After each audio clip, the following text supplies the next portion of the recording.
So this is not necessarily a traditional Thanksgiving recipe, but it's something that we had around Thanksgiving, and so I'm going to make a quiche. I'm going to walk you through that. Now, making the pie dough from scratch, there's one thing that I wanted to try.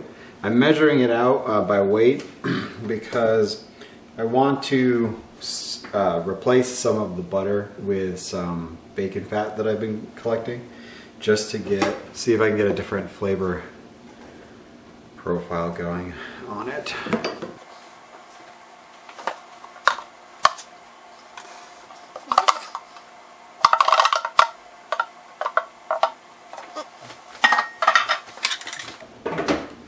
Start with 12 ounces of flour and that 2 ounces of sugar.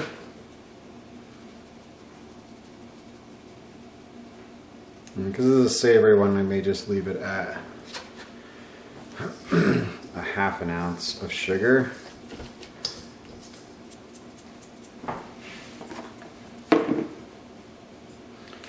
And butter. Okay, for the butter, it's 6 ounces of butter, so what I'm going to do is try to get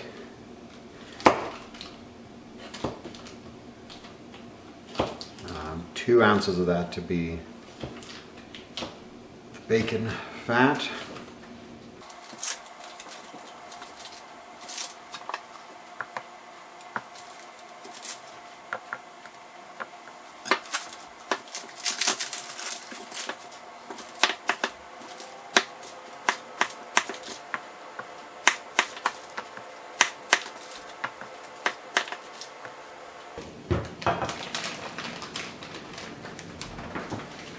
About 4 ounces there.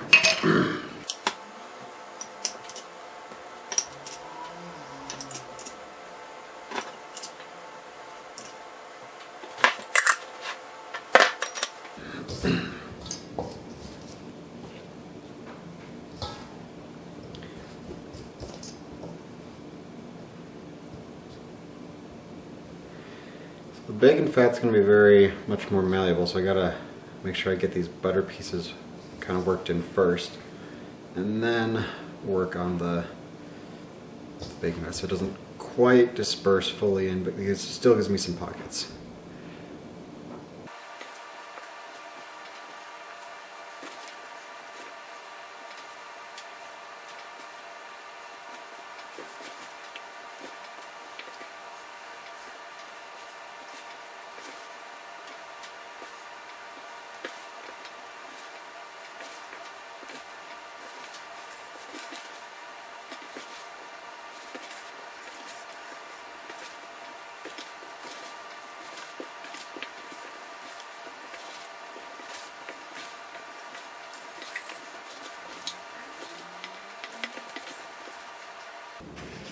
Alright, got it back on the scale.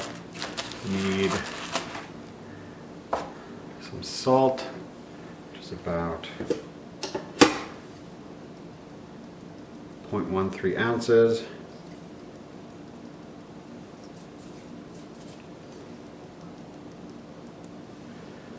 That's good enough. And we have an egg yolk.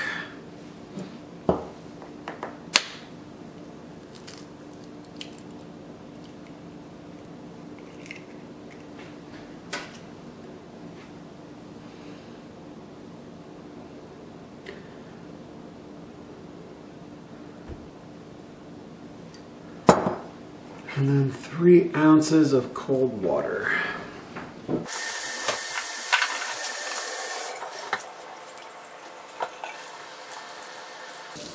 Okay, there. And then mix it together. Now we need to mix this all, get it all incorporated into one dough, and let it sit in the fridge for a bit.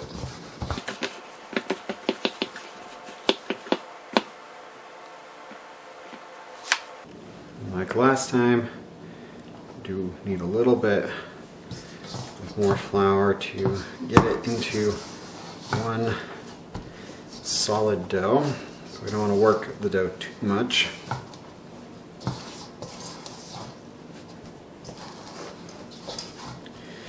Right here is pretty good. It is combined, it's smooth, and it is not sticking to my hands.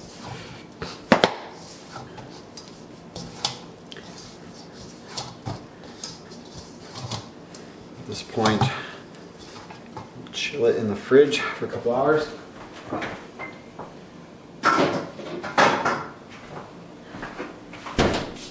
And work on the rest of the stuff that we need. Alright, for the additional ingredients in the quiche, just doing ham and Swiss cheese. You can add other ingredients, you can do bacon, you can do sauteed onions, you can do spinach I've seen included. This version is just pretty simple. So I just bought these ham steaks. They're about 12 ounces in the package, and we're just looking to cube them up. We're gonna mix this with some shredded Swiss, and that's gonna be the additional ingredients mixed with our eggs.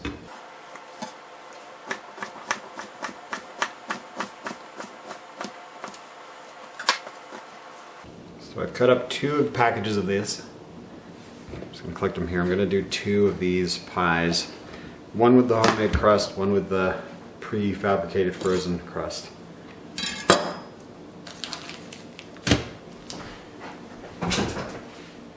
Now for the cheese, if you can find pre-shredded Swiss cheese, you can buy that, or you can buy blocks.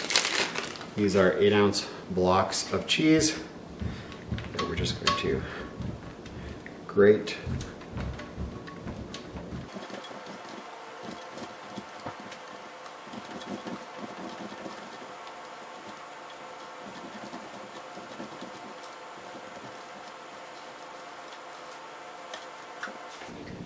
I'm going to grab a bigger bowl for these so I can toss them together. This bowl will work, the small white one, will work well for mixing up the egg. But I need to be able to see kind of the volume I'm getting of combined cheese and ham.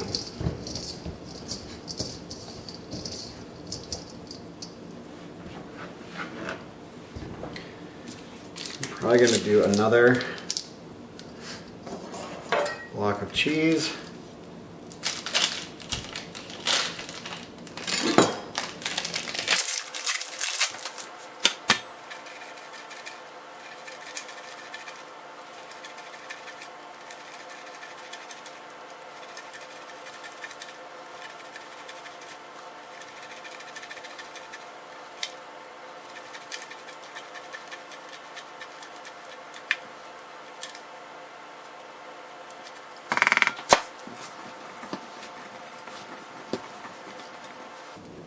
And that is set until we work our pie dough.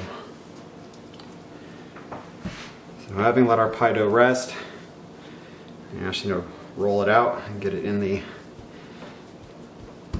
pie tin.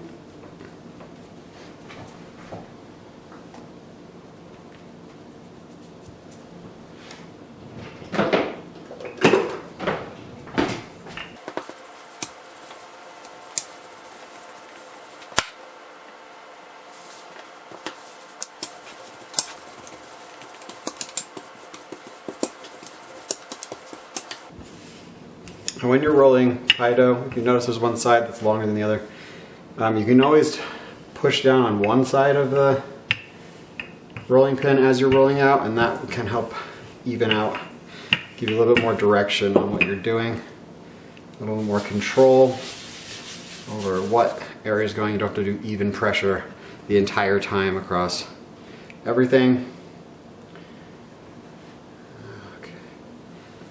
That is not stuck, which is good. Try to flip it one more time just to get a little thinner.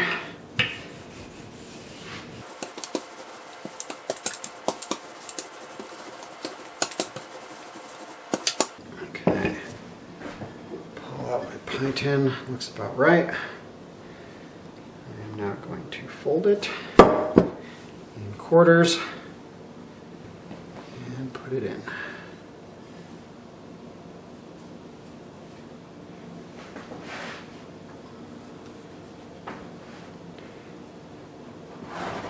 With a deeper pie tin, you can lift the edges as you go to push down. That'll pull less on the outside to get it filled in.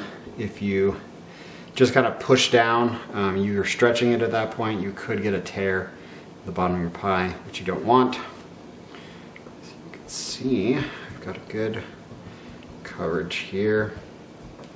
What I'm going to do is grab a paring knife, cut off the excess around the pie.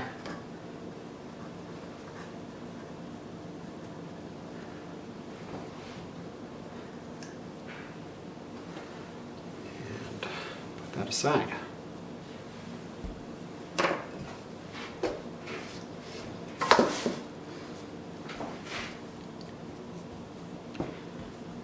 looks good.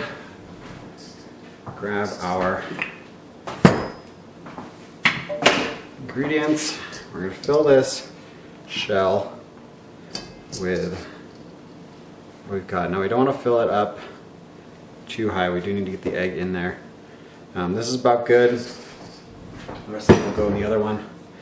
And we just need to whip up some eggs for the rest of the filling.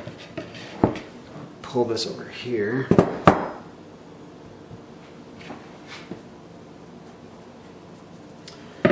Grab a bench scraper for, as you roll stuff out, you're gonna get little bits of dough that stick. It's nice to get those off while they're fresh. Just have a cleaner workspace. For this, I'm going to take the egg white from before, from when we made the dough, add it in just because there's no point wasting it, and the rest will be our eggs. So I'm going to do 6 eggs to start, see where we get to. Now, I had somebody ask me about how I crack them, because they had not seen that before. So there's different ways to crack eggs. You can crack them against the side of your bowl to get a break, and then pry them open. What I'd like to do though, because if I'm cracking against something that's hard, I don't want to risk getting eggshells in and have to fish them out. So I use my knuckle and bone here on my middle finger to strike the egg, and it gives me a little bit more control over how I'm breaking them. Now, it doesn't always work on the first hit. Eggshells have different thicknesses, they vary slightly. Every now and then I get a really hard egg that I hit a while and then my finger starts to hurt. But I notice that I tend to get more of a clean straight break with them. There's also a thing you can do, if you're really good at it, you can crack the eggs against each other and just kind of pull them apart. Well, that's fancy. I don't find it to be the most effective. If you're doing large quantity of eggs and you're good at it, it can be, but if you're just doing a recipe, it's easier to control what's going in, making sure you're not having any shells if you just crack them one at a time. So I'm going to do next, I'm going to add in a little bit of milk. I need my whisk, which is in the dishwasher. So I'm going to whisk these, break the egg yolks, and start to get them just combined. I'm going to aerate them a little bit, but how much you whisk them is going to determine how light your quiche is. So I will typically add 2 tablespoons of whole milk, just because it helps spread the egg out, it helps lighten the egg so that it's not as dense when you finally get it cooked. You can get the same effect if you whisk them for a while, but it adds a little bit of richness from the whole milk and can have a better better consistency in the end. So we've got the eggs whipped up. Just gonna pour them over. Filling. As you can see, we're not quite full. That's why I started with 6. So this is a 9.5, like we did used last time. The smaller ones can take less eggs. So I'm going to use 2 more eggs.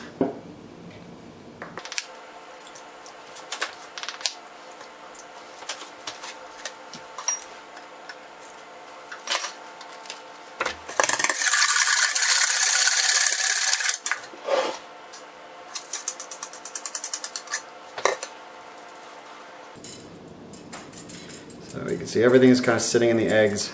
The eggs will rise a little bit as you cook them. Now you can go a little bit farther, you can add more filling and you can add more eggs so that it's up to this line if you want, just so that it's a little bit more of a clean, straight presentation. Or you can just fill it to this amount. Now one thing that I'm going to do as I put it into bake is I find that with a fresh pie dough, the edges that stick out, they're gonna cook a lot faster than whatever I have in. So I'm going to take strips of aluminum foil and I'm going to place them, should need smaller ones, and place them like this around the pie crust. What this will do, the shiny part of the foil out, what it will do is it'll help reflect some of the heat as it's cooking. That'll prevent the exposed edges from cooking too quickly. Now, there is a bit of a finesse here. If you're using these smaller pieces, you can use the full piece and go across. I like to use this because I can get a little bit more of a circle. It is a little harder though because each individual piece wants to fall off. So you try to overlap them and then tuck the excess up under the lip of the pie crust. That helps give it a little bit more stability with itself.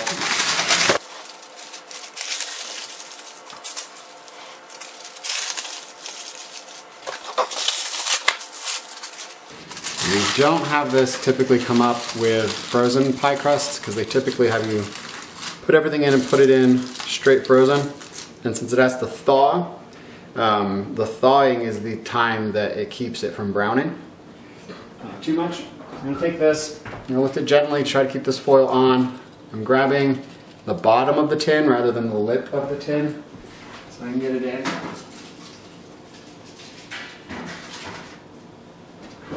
Now I already had a pan in the oven to put it on. You can always put it on a pan and then lift that into the oven. That'll make it easier to not disturb the foil, not knock it out of place. And we'll let it go for 40 minutes at 350 and check it in a bit.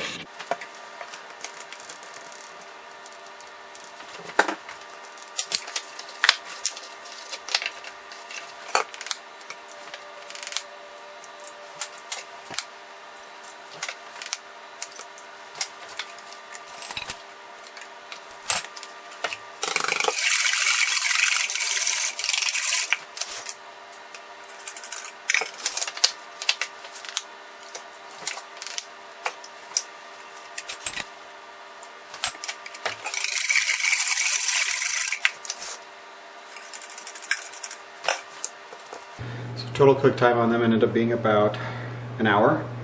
40 minutes with the tin foil, aluminum foil on here, and then I pulled it off for another 20 minutes.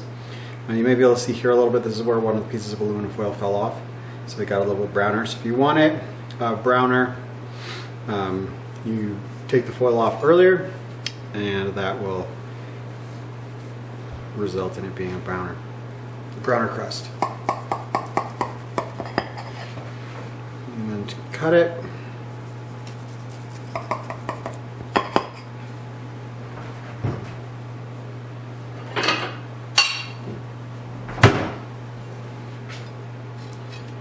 the only thing to keep in mind is based off the amount of cheese that you have in it, you'll get slightly different consistencies when you finally cut and pull it out.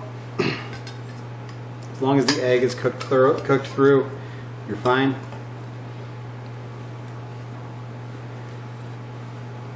There it is.